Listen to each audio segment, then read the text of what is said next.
Result जो आहे तो चांगला पाहायला मिळेल यात शंका नाहीये.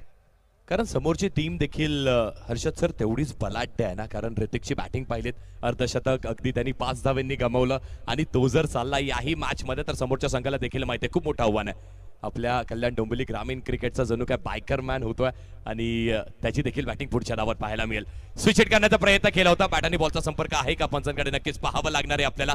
तर पंच सांगतायत नाही लागलाय बॅटला, पायानी धाव नक्कीच पण हरकत नाहीये. लेग बाईज येऊ देत, बाईज येऊ देत, धावा येणं गरजेचं आहे आणि त्यातीलच एक धाव आली आहे. 50 धावा धावफलकावरती इथे कंप्लीट झाल्यात. 3 षटकाचा खेळ झालाय आणि 3 विकेट्सही गेल्यात. अगदी बरोबर आहे. जो रन रेट खरं तर टीमला हवा होता तो सध्या तरी मेंटेन झालाय, परंतु आता सुमितची भूमिका या मैदानावरती नेमकी काय असेल इथे द्विधा मनस्थिती आहे. कारण सुमित मैदानावरती कधी कधी शांत खेळ करतो, कधी कधी आक्रमक खेळ करतो. आता सध्या गरज आहे टीमला आक्रमकतेची. ती आक्रमकता सुमितच्या खेळातून दिसून येईल का, हा मोठा प्रश्नचिन्ह सध्या प्रेक्षकांसमोर रंगतोय.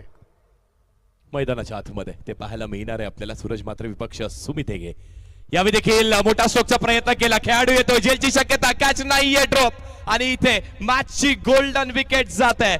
पॅरामाउंट RMC इन्फ्रा टेक या कंपनीला लागतोय खूप मोठा झटका. Sumit back to the dugout. दर्दे दिल